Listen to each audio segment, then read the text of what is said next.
This is the story of the ending of a civilization, of the breaking of a way of life, the story of a nation facing extinction, and of the choices that its people made.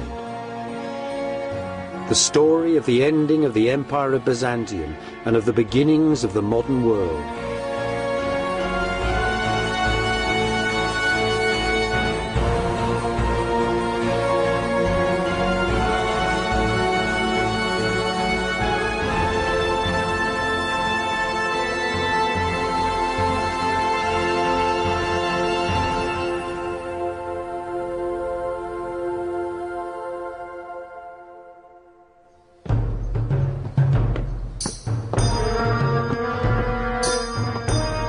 The last years of the Empire of Byzantium were filled with stress and beauty. Faced with enemies, looking for friends, and always waiting for the ending. As it fell, Byzantium's ornaments, its arts and peoples settled on the West like sparks from a burning forest. Sparks that lit the Western world.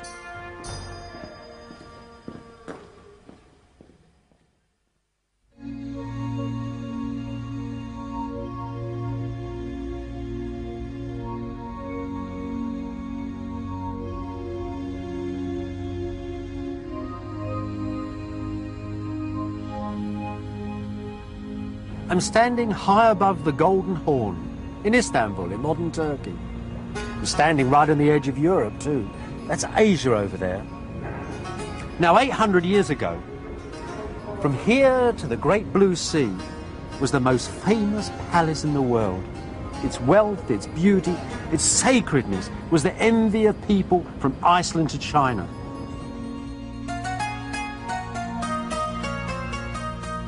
Only the angels in heaven, the Byzantines had said, knew the date of the ending of this dazzling city, the capital of the Empire of Byzantium, which they called Constantinople. Late in the Middle Ages, though, in the last 2 centuries of Byzantium, when the Crusaders had half destroyed the city, and with the armies of the Turkish sultans closing in upon its walls, you didn't need to be an angel to know the end was very close. The broken Empire of Byzantium prepared to face its destiny. The emperors moved their palace here, to Vlakanai, right on the city walls. Here they could face all their enemies, the Turks, the Westerners. Here too was a great church and a most sinister prison, where half a dozen emperors were executed or blinded in terrifying family feuds.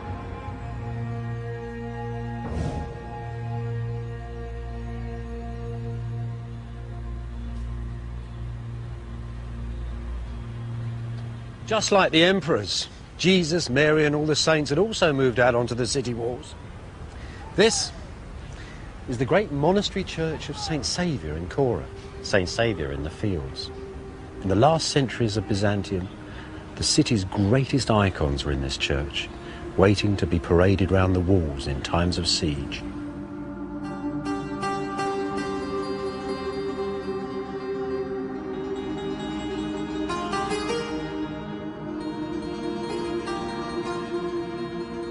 St. Saviour's was Byzantium's last masterwork, a jewel box set beside the city walls.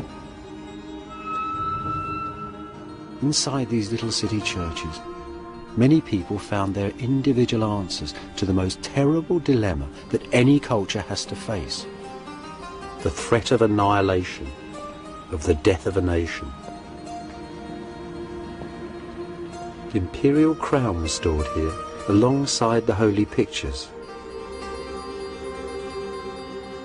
It's said that on the last night of Byzantium, on the 28th of May 1453, as the Emperor Constantine Palaeologus was praying, the Virgin Mary came down from heaven and asked him to return the crown to her. as God withdrew protection from his holy city.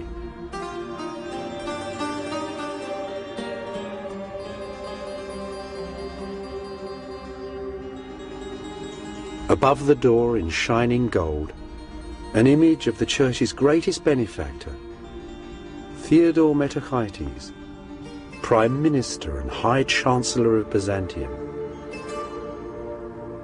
Look at him with his turban and his caftan. The very model of an Eastern gentleman. Yet Theodore and the Byzantines were a very ancient people, the living remnants of the world of Greece and Rome.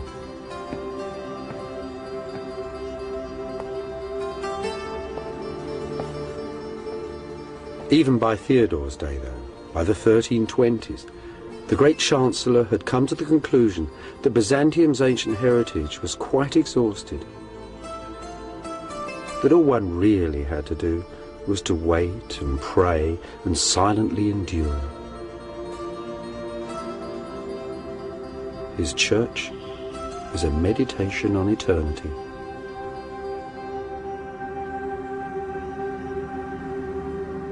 Theodore's artists have given us one of Byzantium's finest images, perhaps one of the greatest paintings ever made. I say that because it's a painting about humanity, about the value of humankind. What's going on? That's Christ in the middle, resplendent white. He's burst through the gates of hell. He's got the hands of Adam and Eve, that's all of us, and he's pulling them from the grave. It's the hands. Look at the hands. It's the hands that's got the urgency in them. The hands that are insisting upon this resurrection, not from earthly empires, but from the value of humankind itself. It was those ideals that drove Byzantium in its final years. The idea that, like the kingdom of heaven, Byzantium was not a kingdom of this world. It was a belief in the inevitability that the world had a beginning and would come to an end. So when the emperor went onto the walls and took with him the most ancient icons of his faith and knew that he would die, he also knew that he was right.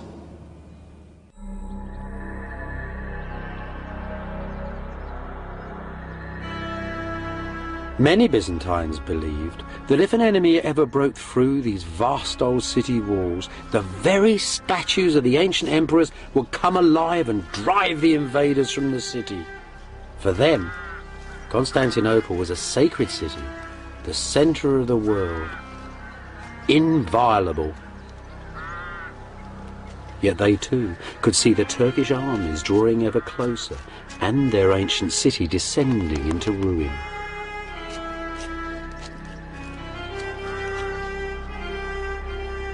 By the 1400s, many of Byzantium's brightest minds had left the gathering gloom and darkness of the crumbling city and settled in a fresh new town beneath the mountain tops of southern Greece.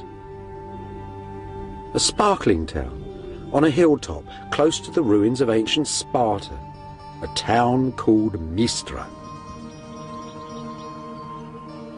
A miniature kingdom ruled by the emperor's brother Theodore and Queen Cleope, his Italian wife, where Jews and Greeks, Byzantines and Italians, Greek and Latins could live happily together.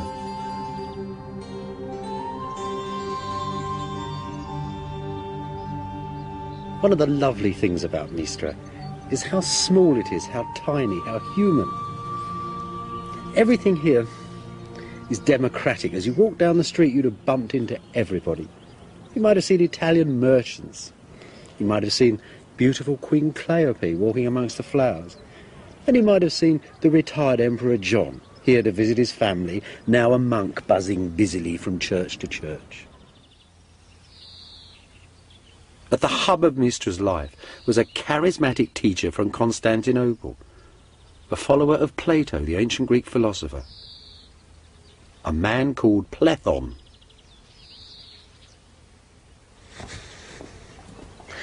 In Plethon's time, Mystra was already famous. It was a little paradise, they said.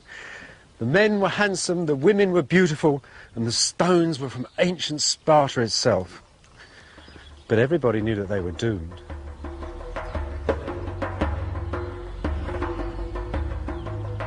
Here, Platon founded the last academy of Greek philosophy.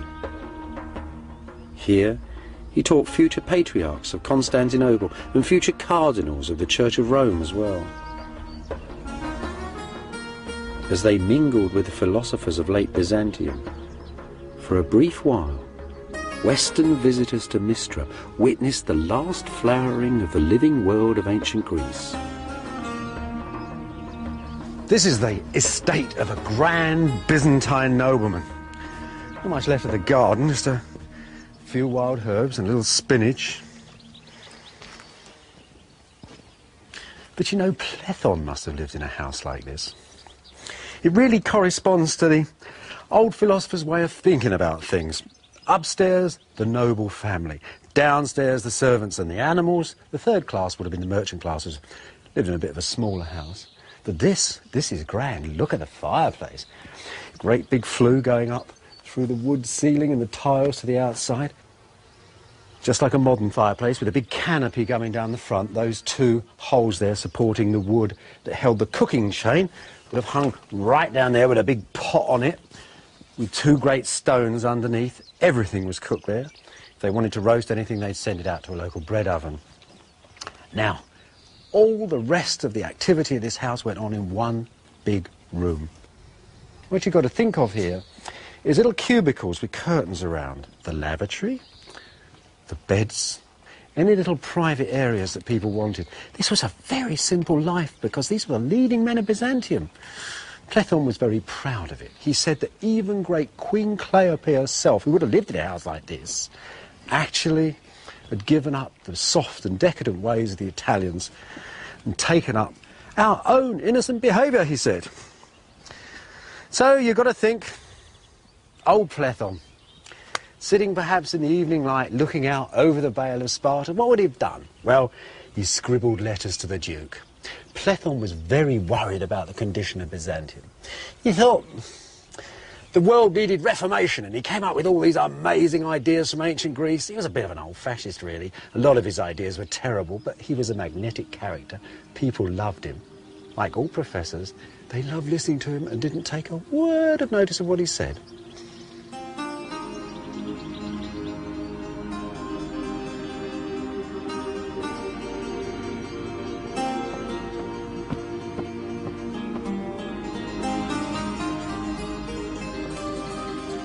At the heart of Mistra was the court. And at the heart of the court, this little pretty church, named after the great old court church of Constantinople, St. Sophia.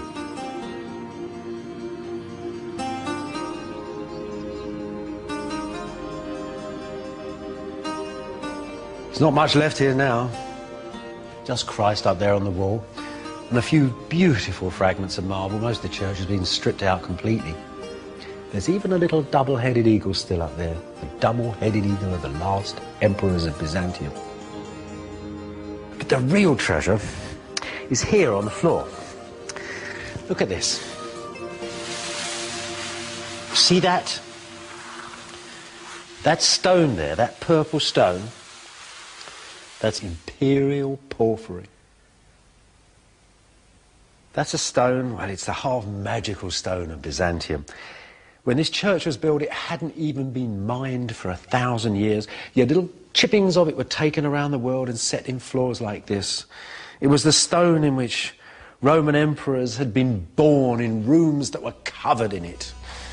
This, though, was probably the very stone where the last emperor of Byzantium was crowned. Constantine Palaeologus, the last ruler of Mistra, was crowned here on the 6th of January, 1449.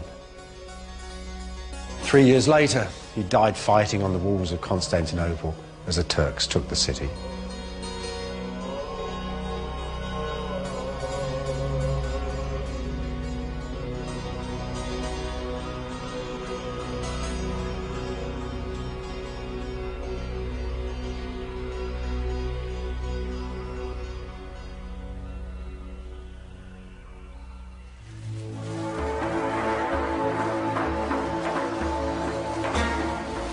In the 13th century, a family of nomad Turkish shepherds called the Ottomans packed their tents and rode out of Central Asia.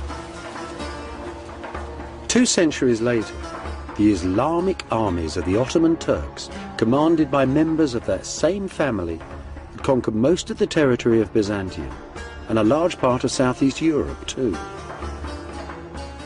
The centre of this enlarging Turkish Empire was a city at the borders of modern Greece and Turkey, the city of Edirne, the capital of the Turkish sultans.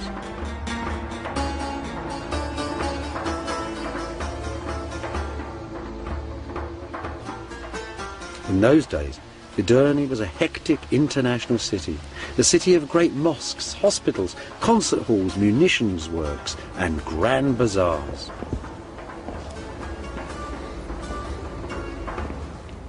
This is one of the colleges of learning at Edirne. In Sultan Mehmet's time, there were many of them here, and they formed a circle like a university around the court. It was an international university. There were Italians here teaching the Sultan's children how to speak Greek. Byzantine nobles sometimes sent their children here for a good education. Old Plethon came here as a young man. Here it was he met Persian fire worshippers who taught him all about their strange religion. Here it was too. He first read the works of the ancient Greek Aristotle. Clearly this dynamic, international, rich, powerful society was far more than a match for the poor old empire of Byzantium. It was also clear that the ancient city of Constantinople had been engulfed by this adolescent multinational empire, that Constantinople lay at the strategic centre of its trade routes and on the supply lines of the Turkish armies that were eating into Eastern Europe. That is why Byzantium was doomed.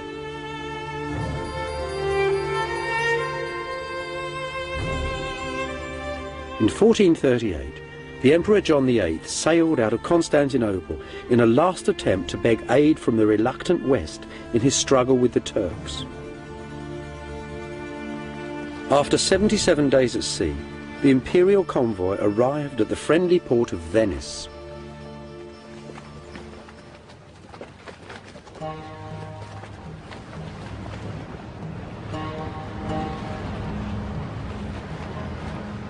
The West had always said that military aid for Constantinople was dependent upon Byzantium's reunion with the Church of Rome. The churches of the East and West, Greek and Latin, had split apart 6 centuries before. So the Emperor John had sailed with his theologians and his bishops, not his generals or his admirals. In all, some 700 people on the sea, the scholars of Byzantium. Plethon, too, had come especially from Mystra in Greece, as had many of his pupils.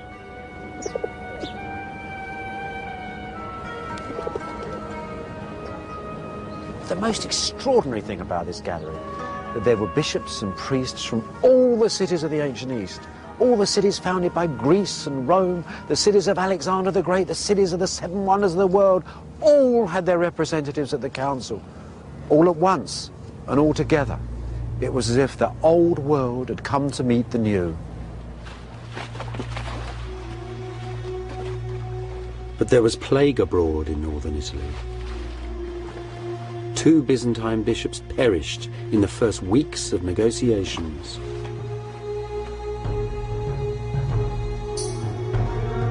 The emperor and his retinue rode away from danger, over the mountains and down to the central plain of Italy.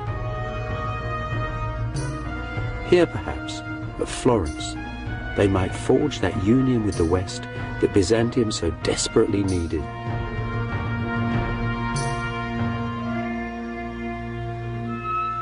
And here, too, they were memorialized in the frescoes of Benozzo Gozzoli, painted in the townhouse of the Medici family, the bankers who were sponsoring this Council of the Churches. That's John VIII, John Palaeologus from Mystra, Emperor of Byzantium, come to the West to seek aid. He'd ruled 12 years at this point, When he got here, the Florentines, those dedicated followers of fashion, thought he was a knockout. They had never seen turbans like that or crowns like that. The jewellers liked it. The Florentine weavers liked it. The painters liked it. This was a man whose dress and demeanour influenced fashion here almost for a century. They didn't like him much, though. They thought all the Greeks were haughty, sarcastic people who seemed to be laughing at jokes that they wouldn't share with the Florentines. Didn't like them at all, really. What they were experiencing, actually, was a typical Greek thing. It was the full force of the divine right of kings. See, in the West that had rather diminished. The West that had pinched the idea of the emperor had now taken to electing Western emperors. They were confirmed by popes. There was common law, power in the West that seeped down and down and down away from the man who now was like only at the top of a vast pyramid of power. In Byzantium, everything resided in the one man. Now, in the West, and here it is, out for a stroll in the country, Cosimo and the other 700 Medici, all on their horses. This is entirely reversed. I mean, here you've got a man who is a banker, a politician, a multinational businessman, you might say. The West was entirely different. The central disagreement, then, was about these different attitudes to power in East and West, about power and precedence amongst the lords of earth and heaven. Most of the Byzantines, though, were insulted at the very idea of arguing about God, whose majesty and dignity was beyond all human understanding. They thought that the clever Roman clerics they faced each day were simply impertinent and immature.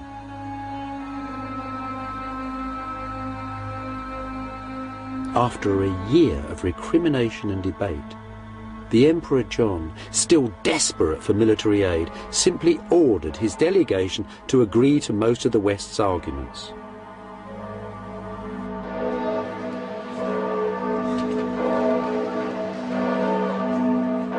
On the 6th of June, 1439, a great Act of Union was signed in Florence Cathedral, right under the huge, beautiful, brand new dome. An Act of Union between two churches, between the Pope of Rome and his assembled clergy, the Emperor of Byzantium, and whichever of his Greeks decided to turn up that day.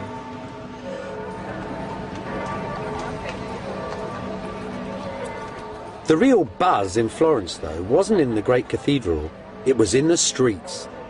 The Byzantines were here. These weren't the old school teachers that rich Florentines paid to teach their kids.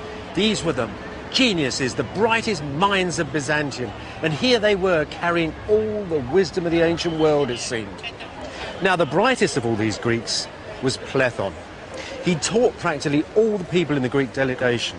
He came straight from Mystery. He was very old, he was 80, and he was as charismatic as ever. He gave lectures here, and the effect was amazing.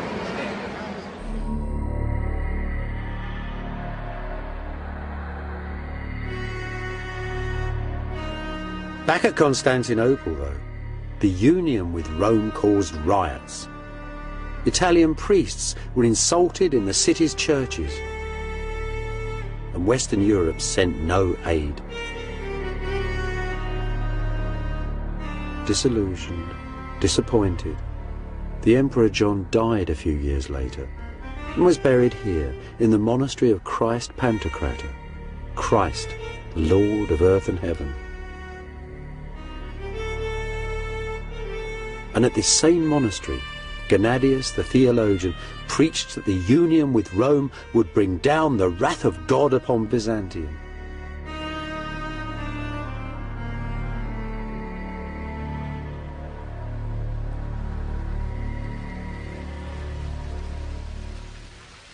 Meanwhile, at Edirne, a new young Turkish sultan, Mehmet, had taken up the Ottoman throne.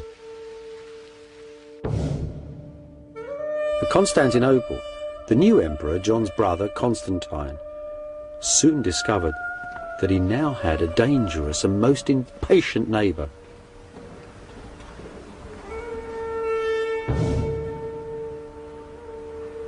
In April 1452, there was a huge row at the court of Sultan Mehmet II. Byzantine ambassadors had turned up complaining that the young man was breaking all his father's treaties. He was too. He was building a huge castle right next door to Constantinople called the Cutthroat. It was the first stages in his planned attack upon the city. And now, in his reply to these ambassadors, he tried to scare the pants on them. Listen to this. These are his very words. "Have you the right or the power to control my actions on my own territory? Inform your king that I am very different from my father, that my resolution surpasses all my ancestors. This time, you can return in safety, but the next man who delivers a similar message to me will be flayed alive."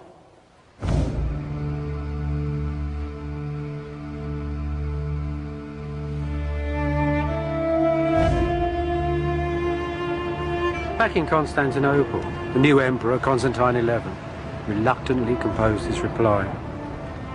"It is clear," he said to the Sultan, "that you desire war more than peace, so let that be your desire. I release you from all your oaths and treaties with me, and in closing the gates of my city, I tell you I will defend my people to the last drop of blood." The Turkish mosques in Byzantium were shut. The Turkish troops who were sightseeing in the city were thrown out the gates. Byzantium was at war.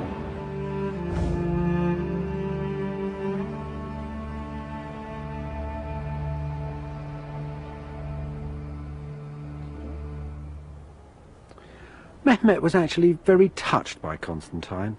After all, the Ottomans and Byzantines had lived side by side for a very long time. They'd fought together in wars. They'd intermarried. But Mehmet was also very determined. Listen to his reply. "I shall take your city," he tells Constantine, "or the city will take me. If, however, you admit defeat and withdraw, I will give you Mistra and its province, and we shall be friends.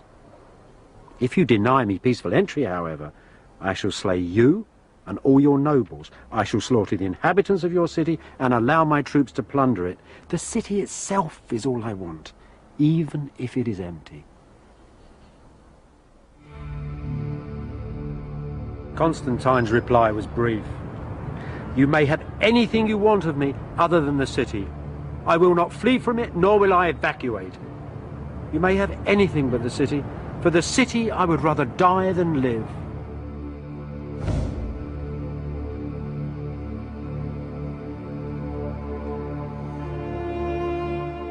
On the evening of the 28th, the Sultan Mehmet addressed his armies standing assembled outside the city walls. "I give you," he said, "the capital of the ancient Romans, the summit of power and glory, the centre of the world. I give over to you the men, women and children of this city, its gold and silver, its silks and furs.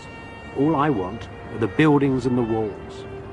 It really was the standard offer of a medieval commander to his troops before the final assault. And they roared in agreement. "There is but one God," they said, "and Muhammad is his prophet."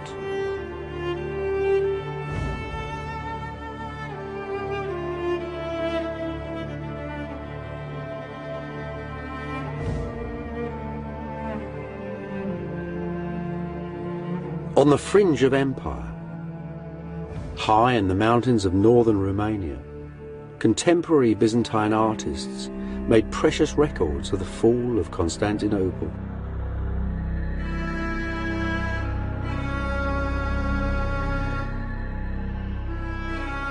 Here's the Turkish armies, waiting for Mehmet to order the final assault upon the city. The cannons, large as dragons it was said, brought down from Edirne to pulverize the city's vast old walls.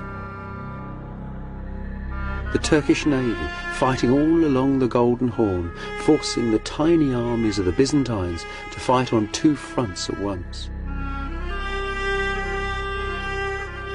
On the city walls, the Byzantines parade the holy icon of the Virgin, the city's sacred shield, just as they had done for 1,000 years and more. Every hole, each crack and weakness in the ancient walls is strengthened by the prayers of priests, the women and the children.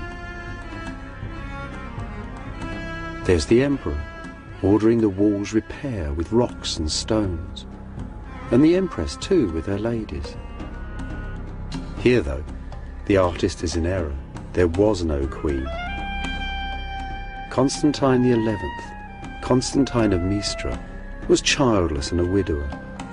The last emperor would leave no heir.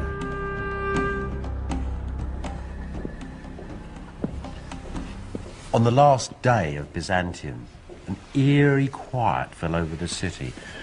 Mehmet had told the Turks to rest for a whole day before the last assault. He gave the emperor time to walk with all that was left of the armies and nobles of Byzantium once again into the great church, and there, after all their arguing at Florence, the Greeks and the Latins joined together in a last service, and the emperor went to the altar and was given the last rites. Then he walked back to the palace, and there he made a speech to his commanders. A speech, you might say, that was the last speech of the ancient world. He encouraged them not to be frightened when the Turks attacked. He said that their ancestors, the ancient Romans, were terrified when Hannibal's elephants had charged towards them, that they hadn't run away. Because they were human beings, people with will and mind, and not given to animal desires, and that he and his commanders had mind and will and God and belief upon their side. It was those beliefs of mind that stem back to Greece and Rome and fuel the modern world. And then Constantine, the 11th of that name, went with his men back to the outskirts of his empire, to the walls now of his city. And there he died, the ruler of Rome, the king of Christendom, and the emperor of Byzantium. What actually happened to him is a mystery. Turkish historians tell us only that the emperor was very brave. That Constantine died fighting by the city gates. "The city is taken," he's supposed to have cried, "and I'm still alive." And he ran off towards the battle and into the flash of legend. The man then killed 10 pashas and 60 soldiers with his lance, and at the end poor Constantine was toppled from his horse and cried to God Almighty, the creator of the universe. And the Turks cut off his head and stuck it on a pole.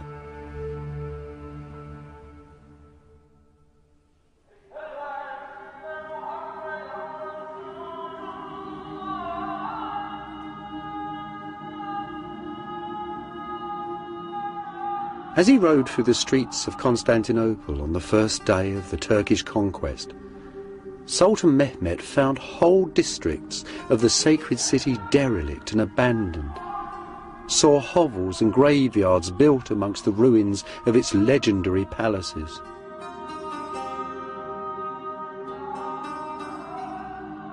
He was awed, though, by the imperial church of St. Sophia, and declared its venerable shell to be a building made for God.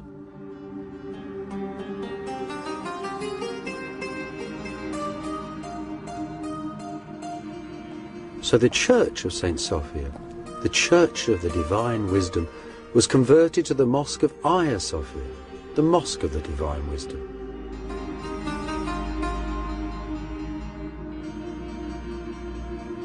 Images of old Byzantium had glimmered at the edge of Asia for 1,000 years. Now new ghosts, new legends and new peoples came to haunt its fabled stones. Legend tells that Mehmet rode into St. Sophia on his war horse and placed his finger in this magic column and spun the church around to face Mecca for the call to prayer.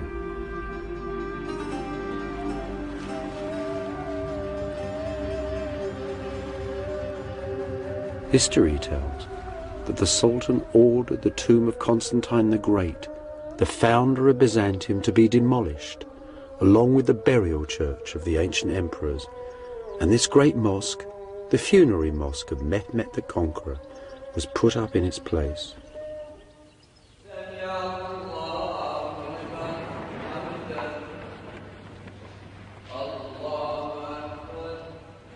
Yet Mehmet, a humane and sympathetic man, still wondered at this ancient ruined city and its unyielding inhabitants.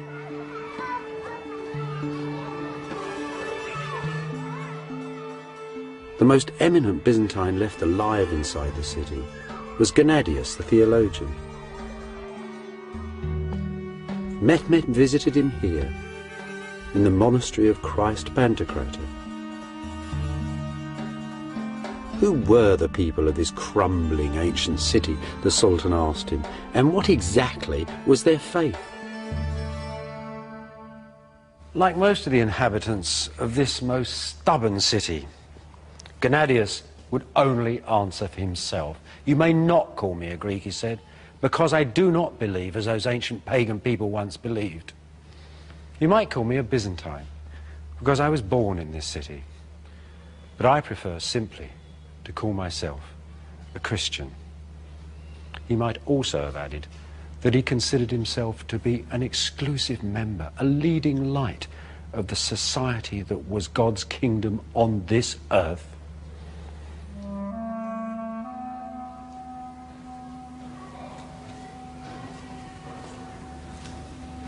Mehmet was pleased enough with the old boy's answer to give the penniless church a bag of gold, make Gennadius its leader, to give him a white mule, and to give him authority too over all the Christians of his empire. It was an arrangement that lasted for 4 centuries.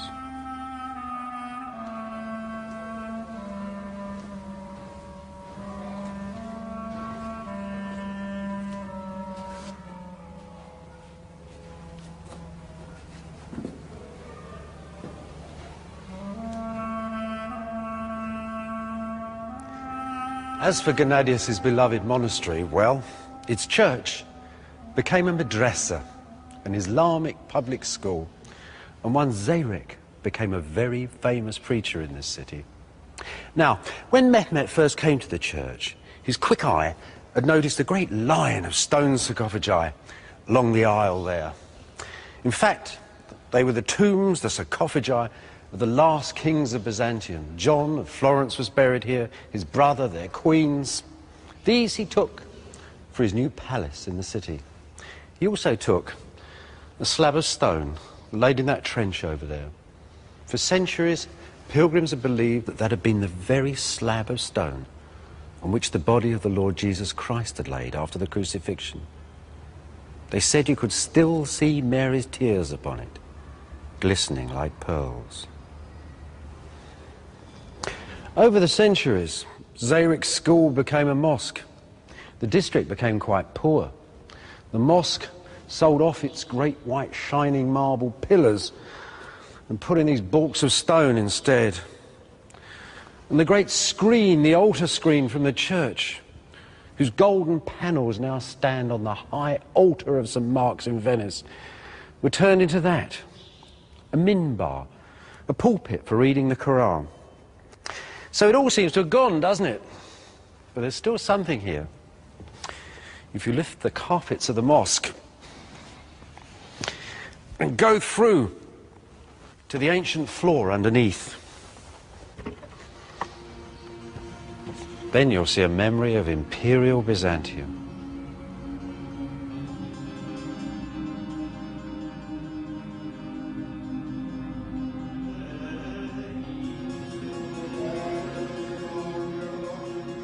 There are still descendants of the Byzantines today, a dwindling community at the ancient heart of one of the largest cities in the modern world.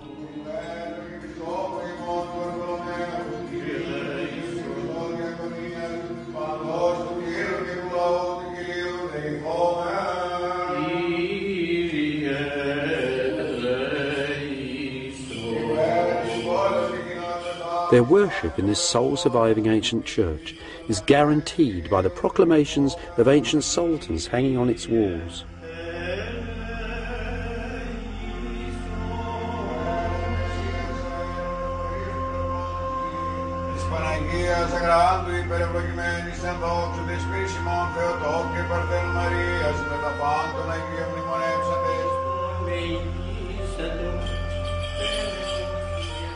Their church has survived schism and poverty. For a while, the deep distrust of Rome led them towards Calvinism. But here they are still, in their holy city, with their own faith.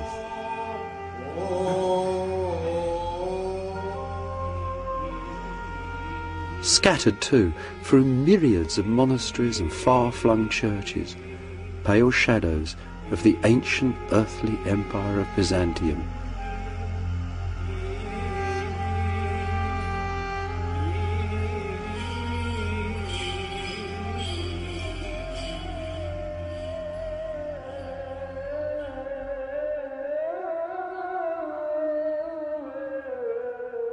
Most of Constantinople's ancient churches, though, were soon converted into mosques.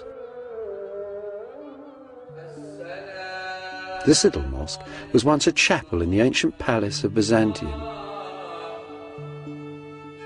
Endowed with lands and properties, these converted churches were transformed into self-financing charitable trusts, the religious and financial centres of the city's neighbourhoods, and the means by which Constantinople was converted to Islam and revived.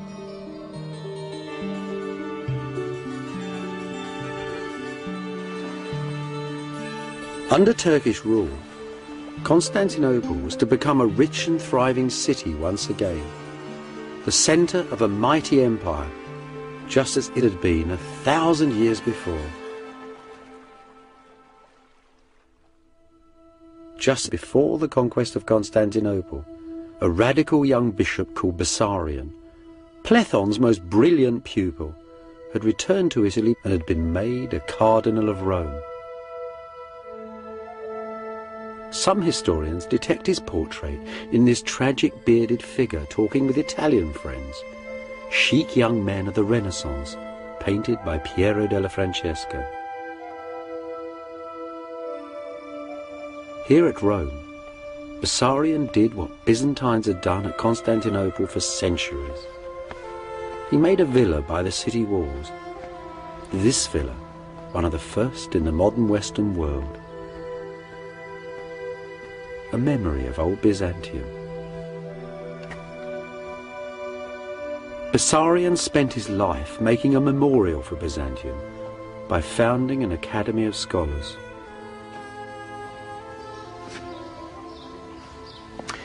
You know, I suppose Bessarion brought his academy here when it got very hot in the summer months. This academy was a group of people who he'd gathered around him. Some were exiled Byzantines, many of them were Europeans, but everybody who could help him hold the identity of Byzantium together for as long as possible. Poets, artists, writers, translators, all sorts of people. Couldn't have been that difficult to find people, because this was a really fashionable idea. Dear old Plethon had introduced Plato to the West. The Renaissance was beginning. This is early Renaissance building. For a few years, this was the coolest place on the planet. So you've got to think, perhaps, this was the place too, where one day in the summer, 1452, Bessarion sat down to write to Mistra. He was writing a letter of condolence to Plethon's sons. The old man had died with the spring flowers in June of that year. Bessarion wrote a letter, such a letter. He said that Plethon had been his teacher, his father and his friend. It was one of the last authentic letters of the ancient world. After that, Byzantium became something to be seen in libraries and museums. Above all, Bessarion preserved the dream. He gathered the pure air of Mistra, the ideals of Constantinople, the energy of ancient wisdom, and made a single beauteous image of that most complicated empire.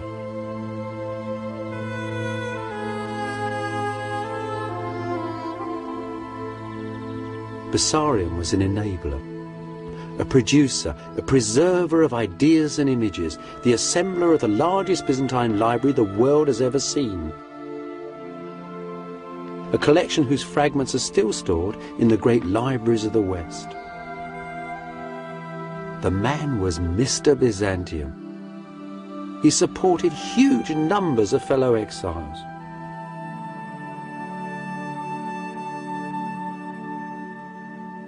He also used to place refugees all over Europe in jobs. This is a handmade Greek text of Homer's Iliad, made by a refugee from Mistra. And in the front of this beautiful volume is a picture of Homer wearing a Byzantine hat.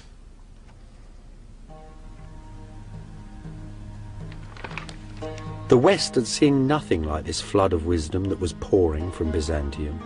Homer, ancient Roman law, and a myriad of other texts. And they'd seen nothing like Bessarion's academy. Part of the modern world, its science and its scholarship, was started by these exiles from Byzantium. Plethon and Bessarion first taught the West old Plato's heady individualism that so fills the modern world.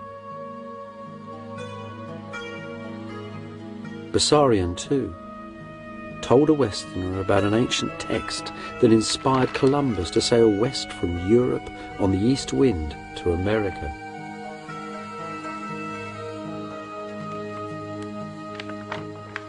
There is, though, a deeper and yet more fundamental legacy. A vision of a universal order that stretches back through Byzantium, through Roman Greece to the Bible and the most ancient East. A vision that still fills the world today. A vision that exiled Byzantine artists drew out for us in dazzling detail at Voronezh, the most beautiful of Romania's lonely monasteries. See that cross there in the middle? That's the cross of our Lord standing on the holy throne of Byzantium, the center of the world.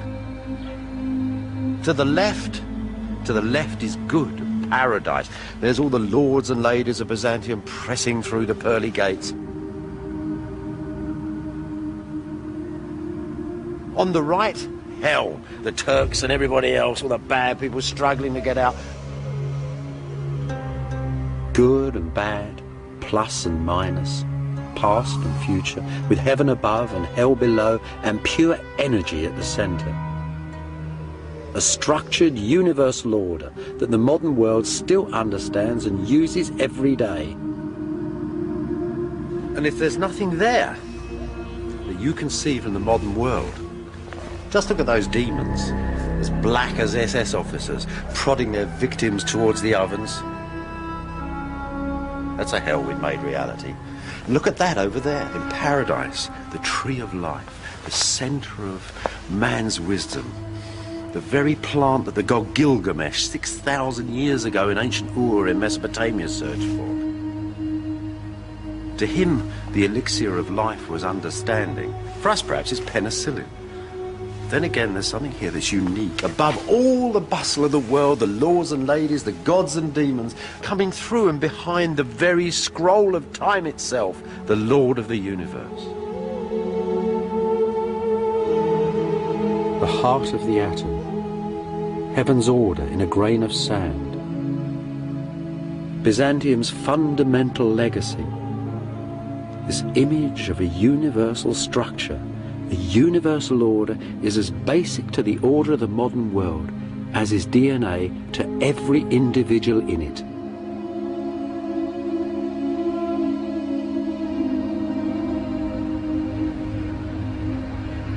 Nowadays, Constantinople, the heart of old Byzantium, is called Istanbul, an old Byzantine phrase that simply means the city.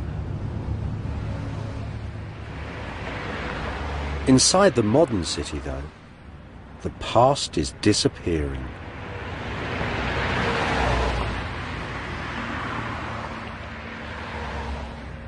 Ruins are often melancholy, but they should seldom make you angry.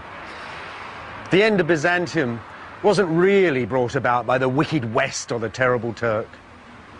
Things pass, as the poet said. the cowboys had never shot their Indians, the Great Plains would not be filled with shining teepees and herds of buffaloes. Nonetheless, we should honour the past and cherish it.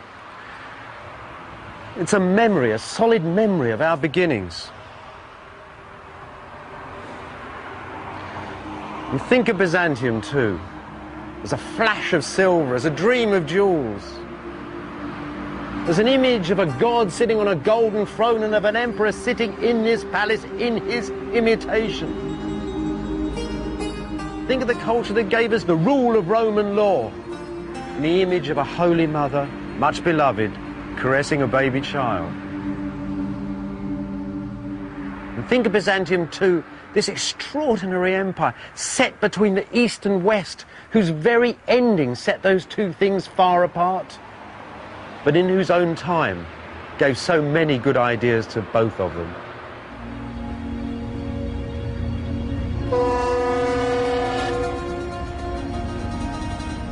When sailing from Byzantium, listen to the city's fading sounds. Visit in your mind its golden images and all the shadows of its history. And as you wave goodbye, you'll discover that you can never really leave the past behind.